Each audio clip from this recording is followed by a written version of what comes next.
Alain, propos d'un Normand. Beauté de l'irréligion. Il ne manque jamais de gens pour dire que, si l'on chasse les dieux, on enlève tout ce qui fait la grandeur et la beauté de la vie humaine. J'ai souvent répondu à cela, tant pis. Qui pouvons-nous, si ce n'est pas vrai et si nous savons que ce n'est pas vrai?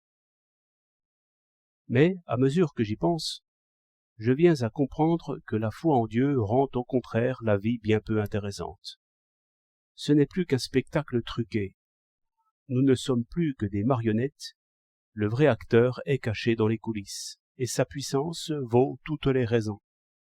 Je n'aime pas ces féeries, où les hommes sont tantôt favorisés, tantôt contrariés par des génies invisibles, bien plus puissants qu'eux. Que me fait alors le courage, et que me fait la victoire? Achille invulnérable ne m'étonnera pas par ses exploits. À quoi bon vouloir et travailler, si c'est Dieu qui veut et travaille? Et pourquoi faire l'avenir, puisque Dieu le connaît d'avance, et puisque sa providence conduit l'histoire humaine? Au contraire, si je pense que l'animal humain est né dans les cavernes, si je pense qu'avec ses yeux, ses mains et sa mémoire, il a changé toute la terre, c'est alors que l'histoire humaine me paraît admirable et réconfortante, et digne d'un respect quasi religieux. Comment s'est-il élevé au-dessus de l'appétit jusqu'à travailler pour le lendemain? Comment, au lieu de s'endormir dans son travail, comme les fourmis et les abeilles, est-il arrivé à se juger lui-même? Comment, laissant là les premiers outils, s'est-il mis à calculer? Comment a-t-il inventé la roue, le levier, le plan incliné, l'agriculture, l'élevage des bêtes? Comment a-t-il inventé l'arc et le bateau à voile?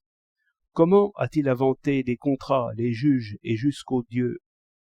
Comment, après avoir inventé les dieux, s'est-il délivré des dieux?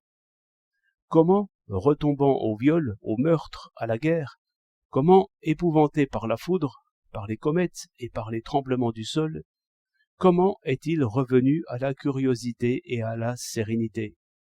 Comment Archimède? Comment Descartes? Quels lents efforts ont mûri à travers les siècles ces fruits de la femme, puissants contre la peur, contre l'amour, contre l'orgueil, contre la flatterie? Comment l'esprit attentif s'est-il élevé du ventre aux yeux? Pourquoi ces regards vers les étoiles maintenant? Pourquoi ces milliers de héros que l'on voit dans les rues, maîtres de leurs désirs et de leur colère, attentifs à un enfant égaré, à un chien qui pleure, à un vieil aveugle qui tend son chapeau?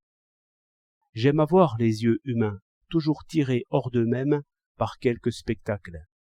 J'aime avoir l'animal humain tendant le cou dès qu'on exprime la moindre chose. Ami, si cela te semble un peu trop dur d'apprendre à lire, pense à ton ancêtre qui a inventé l'écriture. 4 novembre 1909